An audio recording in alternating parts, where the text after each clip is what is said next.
Hello, everybody. Welcome back to Theta Ministries. It's still a podcast. It is still a podcast, but we are rebranding to a different name, Theta Ministries. Now, we're going to make some announcements here in this video and then just talk a little bit about the debate from Wednesday. And then the following Wednesday, this Wednesday, we will be doing Mark chapter 3. So basically, the reason why I rebranded was after this debate, I'd been pondering for quite a long time if I should just change my title just to make it a little bit shorter and more convenient for my YouTube. And I thought, wait a minute, technically, am I not just Theta Ministries? And so, a fellow brother who had watched the debate on Wednesday, his name is Brother Jeff, he's a Reformed Baptist. He, lovingly, he was like, you know what, I want to make a logo for you, make it for your channel. And I was like, that's great. That's wonderful. And so, doing that, he took the time out of his day to make this logo that you're seeing now. And it's beautiful. And if you notice, if you watch that debate in the slideshow that I made, it's the exact same color scheme from the top left of the screen from the slideshows I had made. There's like the really bright green color and the dark blue color. And he made the coolest logo ever. And here's why. It's the Theta Ministries and podcast. But he put on the T right here, which is supposed to be like the theta and the theta letter itself in Greek, and he made it a cross. And I'm like, that's so brilliant. And so I was like, you know what, this is my new logo. I'm keeping it. It's wonderful.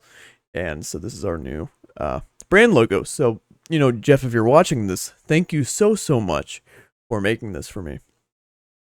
So yeah, that's out of the way. I'm rebranded as Theta Ministries. No more just Theta Ministries and podcasts. That's too much to say. It's just Theta Ministries. But you're more than welcome to call what I'm doing here a podcast, because technically that is what it is. So anyway, moving on. I want to go over the debate a little bit. The debate on Wednesday, the Ephesians 1 debate. Boy, was I nervous for it.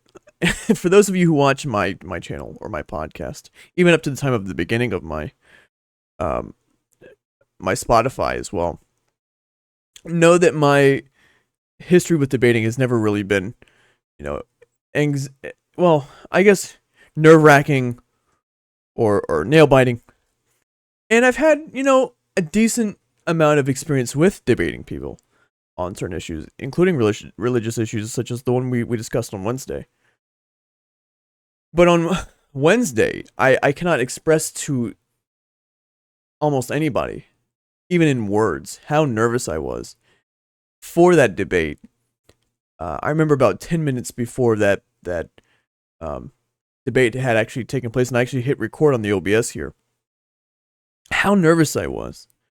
I remember my heart thumping, and I felt like I was almost having heart palpitations per se. Because the thing is, not only was, and you guys saw the video, not only was it just a private call with me, Shadow, and Michael, but it was a group with an entire audience of people in there watching this debate happen live. So I'm also having to perform like I've done, my theater shows and singing shows and all that stuff and choir shows. I've performed in front of hundreds upon hundreds upon hundreds upon hundreds of people in my lifetime. I've never had an issue with speaking publicly. But for some reason on Wednesday, 10 to 15 minutes before that debate happened, my heart was pounding. And boy, was I nervous. I thought I was super underprepared. I was sweating, and I remember being so downtrodden in my approach, thinking I was going to get crushed in this debate, that I just wasn't going to fare well in this debate at all. And when I look back and I rewatched the debate, I think once or twice, just to see if I could critique myself. And there's things we could talk about there, but I think it went a lot better than I thought it would at first. The debate, I think, went, if I were to rate it on a debate I rewatch, maybe a 7 out of 10, 6 out of 10, maybe. And the reason why is because, and this is why I hope I can have another debate in general on that same subject, maybe, is to get more pushback. And here's why. And this is where I think I maybe just give pros and cons about the debate, I guess. I'm going off the top here, so maybe I'll just, give myself a little back and forth. The pros of the debate, the great parts about the debate that I would love to rewatch over and over again. I think one of the biggest pros in my ability to ad-lib, coming from a theater background, I've had the ability to improv and come up with things on the flow and on the go. So that's why it made the rebuttals, cross-examination, and closing statements easy for me, was because I've had experience in just making up stuff that I need to in order to address what I need to. That's what improv actually is all about when it comes to acting. So the only thing I had planned out for that entire thing was really my opening statement, and the rest of it was ad-libbed. And maybe people didn't know that, but that was all ad-lib off the top of the dome. I was just sitting here with my Bible open, and when I was even in cross-examination, I had my Bible open, and I was saying, Shadow, what was this, what is that, and what do you believe the Hamas is, stuff like that. I was ad-libbing all of that. I don't know if people would know that, but I didn't have any notes in front of me. I just had my Bible open, and I just addressed the issue as best as I could on the fly. I think I fared decently well for being in the moment and being really nervous, but also there were times where I noticed where I would just blank out and I would just talk and I didn't even know what I was saying, but it somehow worked in the video when you rewatch it. And I'm like, maybe it was the Holy Spirit speaking through me at that point. I don't know. I'm not going to try to make a claim as that, but it was like a miracle the way the words worked together in a fashion that made sense without me sounding like I don't know what I'm talking about. So that happened quite a bit.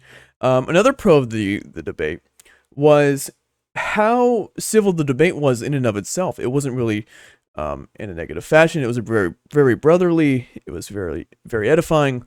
And even amongst our disagreements with me and Shadow, we ended off the debate, complimenting each other and welcome each other in the family of Christ. That's what we should be aiming for in every debate. And that was probably some of the bigger pros of the debate. Yeah, here's one more thing about, this could be a pro and a con. But Shadow introduced an argument I've never heard in my entire life before that day. Which is why it wasn't really that hard of an argument to address. But the argument that he had made in his Ephesians 1, sort of mildly exegesis, it was basically in his prolegomena, his entrance or his intro to the debate, and as to identifying what Ephesians 1 actually means and what it doesn't mean, as he had, when in one of his slides he had talked about, if it doesn't mean this, then what does it mean? I'm like, thank you for asking the question, Shadow. But he'd properly address the subject. What does it mean then? But he kept on saying, Greek morphology. We shouldn't just look at the word in the Greek morphology. And I've never heard the argument my entire life, so I'm glad that I was able to adapt to a new argument that I was not prepared for, nor did I hear before in any previous discussions on this issue. He just has a completely unique perspective on this issue, which I heard during the debate, never beforehand. I never got a take on that before the debate, so I'm glad I was able to adapt to that quickly, and I'm glad he was able to push me on that. But here's also why it was a con, is because it was an argument that I've never heard before. I don't think it was a very good argument for his position, because he had said we should question the Greek morphology of the text and talking about who Hamas is, or an energeon, and elogesos, or apolutrosin, whatever all those words meant in their specific context. And again, if I mispronounce words, I'm going off the top of my head here, so forgive me. But whatever those words had meant, we should not take them in their Greek morphology, but to consider them in the English over or other languages, even over that. And my point is with that, when I addressed this in the debate, and I wish I had a little bit more clear of mind during the rebuttal, so I could have constantly pressed on this issue, because my rebuttal was essentially all about this issue, and the second part was more about the word energeon and predestination. But he had said I would take the English over the precedence of the Greek, and I'm thinking, well then, what was the entire New Testament canon in the original languages written as? It wasn't written in Latin, and he had said he's like a Byzantine majority text type guy, and I'm a critical text guy, so I get we differ on that. But even on the same foundation of the textual history of the New Testament, I think it should be a fairly, and this is what I realized during the debate, I was like, shouldn't it be a fairly obvious foundational structure that we both hold as to how we interpret the text of the New Testament or the Old Testament, well, in this case, it's the New Testament. If it's just the New Testament, was all that text not written in Koine Greek? I thought about this today as well in the shower when I got back home and taken a shower from the flight. Where is there one letter in the New Testament that's not written in Koine Greek? And that was probably one of the better questions I should have asked in the debate. Because if it's not the Greek morphology, then which morphology do we follow in the New Testament, including Ephesians 1? Is it Hebrew morphology? Is it Aramaic morphology? Is it German morphology? Is it Italian morphology? Is it Spanish morphology? Again, where does the text lie in, and where's the root of that text? And the New Testament seems to constantly proclaim, because of the history that, first to the Jews, then to the Greeks, which obviously that's about the covenant opening up to the Gentiles. But technically, in the same way, the Old Testament is Hebrew and Aramaic. The New Testament is Koine Greek, Jews then Greek. So that's a cool little thing to point out there. But the entire New Testament is just in Koine Greek. That's why the argument doesn't work. And then when I had another con from the debate was he didn't like to actually try to define words that I had actually posed a definition for, like the prooritzos being the energeon. And I said those two are the exact same thing. You could there's obviously aspects of the energeon that interlocked with the prooritzos, but that's usually what we could define prooritzos as. And he would never give a solid definition of what these words actually meant during either the exegesis of the text, nor was it during the rebuttals, nor was it during the cross-examination. So I think there wasn't a lot of actual positive argumentation put forward in the exegesis of Ephesians 1. And then again, his debate premise was focused upon Ephesians 1 not teaching Reformed theology, and I get that. He's supposed to defend the negative position, I'm the positive. But that's why I'm pressing the question in this way. Does energeon mean the working, or does it not? If the Greek morphology says that this is in the current verb tense form, which means this is a constant action, this is the working, or this is not the worked, but it's the working. This means the constant action, the verb. And I don't believe it's in the you can make it into the aorist form if the verb presents itself in that fashion, but it's not in the aorist form. And so it could be in like a single accusative, as was apologetics+, as the redemption was. So it could be in the same verb form, but still, you're still getting the working of God. But it seemed whenever I posited an argument for the definitions of words based on their logical sequence and how they applied to the subject of theou, or thelematos, or boulain, it all seemed to be, well, I don't see how it means that. And I'm like, but I've already put forward definitions as to what they mean. How do those words, if the Greek morphology is about what the original apostles went through in the New Testament, and the early church fathers, and all of church history has the constant sequence of everyone doing exegesis straight through the text, then why would these words not mean what they say? And they're more, and he held to, ironically, what's called a literal biblical hermeneutic, as he had called it. For someone being so literal about what the text actually says, I'm thinking, well, I mean, isn't that, if we're gonna be literal, isn't the text in Greek? I mean, he said he was studying Greek, right? So if he's studying Greek, why don't we take the text as literal? If we're gonna be biblicists here, which I lean more biblicist than I do Thomistic. But why would we not address what these words actually mean if they would, and this is also another point I just thought about just now. If he's studying Greek, would that not all be a waste if we shouldn't be going off of the Greek morphology to begin with? I want you to think about that for a moment. The entire New Testament, what word of the New Testament do we have that's not in Koine Greek? Just name it. And you can't, because the entire canon of the New Testament is in Koine Greek. Because, of course, English did not exist at the time of the New Testament being compiled and the canon be established by God and the apostles. So there seems to be no way around the fact that the more literal, if we're going to go to his standard version of what the text actually says, then the words mean what the words mean. Energeon means energeon. Nekros means nekros, which is something I wish I would have pushed on in the cross-examination a little bit more. Nekros is used in Ephesians 2:1, I believe, or Ephesians 2:4, saying you were dead in your sin. And nekros means dead. So I wanted to say like, oh, nekros means nekros. If we're gonna say, panta or pos means pos or panta means panta. I want to be consistent on how I use these phrases. Sorry, I'm gonna sneeze. I'm good.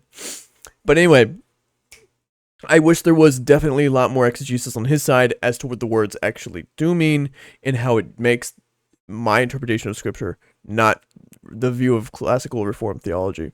Not federal visionism, not the weird, not, well, this is gonna get me into another topic, but not the ransom theory. It's just that it means Reformed covenant theology, Orthodox covenant theology, not some weird atonement view. And so anyway, that'll be what I thought about the debate. I might comment on it if I need to later on. And this is just another note I had before I ended this video. One, I hope you guys really enjoyed the new logo for the ministry, given that it's just Data Ministries and that is the name of my personal ministry. But two, I've been reading, and obviously I've been reading a lot of books. I got a new tablet case for my tablet, so yay, I can read a lot more now without having to buy a bunch of books. But I've been reading St. Athanasius on the Incarnation, and he goes into great details on something. He's pointed out stuff that I've never even caught before, and I was like, whoa. When I was reading through it, he'd pointed out obviously he was crucified publicly to vindicate the death and resurrection, and he would talk about how dead gods can't draw men and men choose death. And actually, I believe Athanasius actually affirmed total inability. And then he pointed out something in the middle of his book to the Jews who were outraged by the fact that the covenants would be, that the Jews would be grafted into the Gentiles would be grafted into the covenant. And then he points out in the middle on the Incarnation of the book that Christ has his arms outstretched on the cross to show that there's an outreach between both Jews and Gentiles. Both hand represents the Jews and the Gentiles. And that was something I saw that was really cool that he pointed out. And then he talked about how Christ was lifted up, as John 3 mentions, but that Christ is the light that's put up to expose the darkness in John 3 when he's crucified. And then says God is invisible. I think I'm reading almost verbatim a quote of what St. Athanasius had actually said in the ending of the book.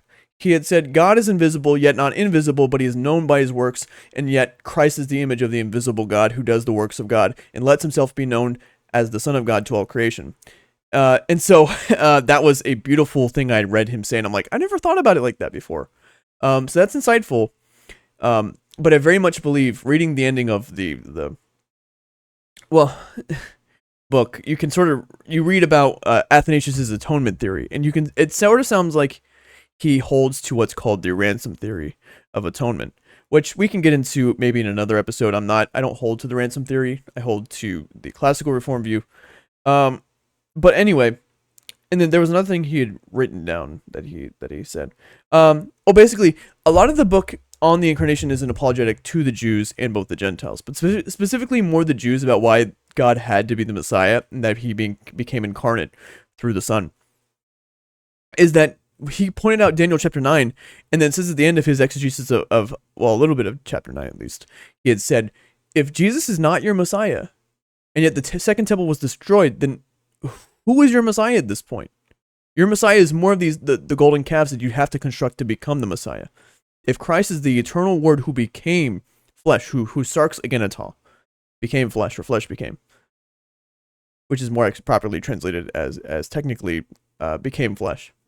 Kai logos sarx agenatos, and the Word became flesh. Then that is the only Messiah that the Jews have.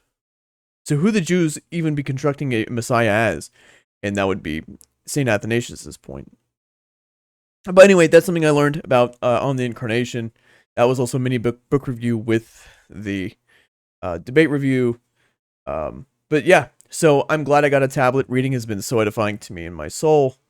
And I think God's actually been using it to edify me in my walk and keep me somewhat sane, because I'm going to be so honest with so many people in the audience right now. I am a 22-year-old man who in high school would play video games for hours and hours and hours and hours. I mean, I'd come home And I would be so excited to play video games for at least a minimum of 10 hours after I got. I'm not even joking about this. I would get home from high school. It was probably freshman or sophomore year. And I would get home playing Star Wars Battlefront 2 on the Xbox One. I remember this like it was yesterday. Or Black Ops 2 maybe. Call of Duty Black Ops 2. And I would have my friend come over. I haven't talked to him in a long time. But he would come over. And we just play for like 7 or 8 hours until it's like 11 o'clock at night. I didn't even do homework. We would play that much. We were obsessed with video games. It was just, nothing else was fun. Or fishing maybe. I have found the only true enjoyment I have anymore is my ministry. And theology. This means so much more to me than any video game in the world could ever say. I now thoroughly believe I would be more interested in watching a debate on a view of atonement than playing Sea of Thieves, which I still very much love playing video games, but not as much as I used to. It's more of something to kill time when I'm really, really, really bored and I don't want to read anything at all. Or go fishing, which is still one of my biggest hobbies. I'm still a big fisherman. Speaking of fishing, I did go fishing when I was in South Dakota the other day. Caught some little catfish and bluegill and smallmouth and all that stuff. But anyway, be that neither here nor there. I just don't enjoy video games as much as I used to. This is more of a rant time for me personally.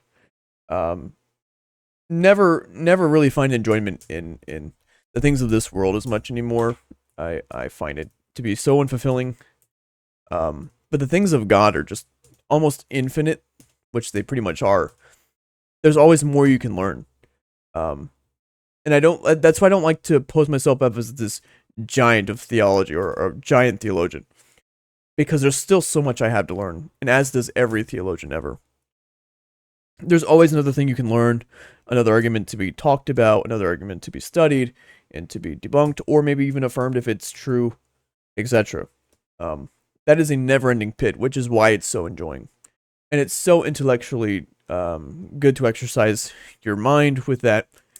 And yeah, so I would much rather watch theology videos and read books rather than play video games anymore. I barely even play Minecraft anymore.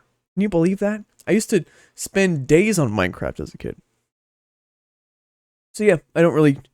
The only time I ever play video games anymore is with my family, my older brothers, and my younger brother in specific. Because we get along via that method. And fishing, primarily. But video games are another way we can bond over that, so... Anyway, that's enough of my ranting. I am very much happy with how the debate went on Wednesday. Hope you guys enjoyed watching it. And this is the new logo. And then that's going to be the new, obviously, the channel logo. But yeah, that's what it looks like. So I love you all. And I will see you later. And Godspeed.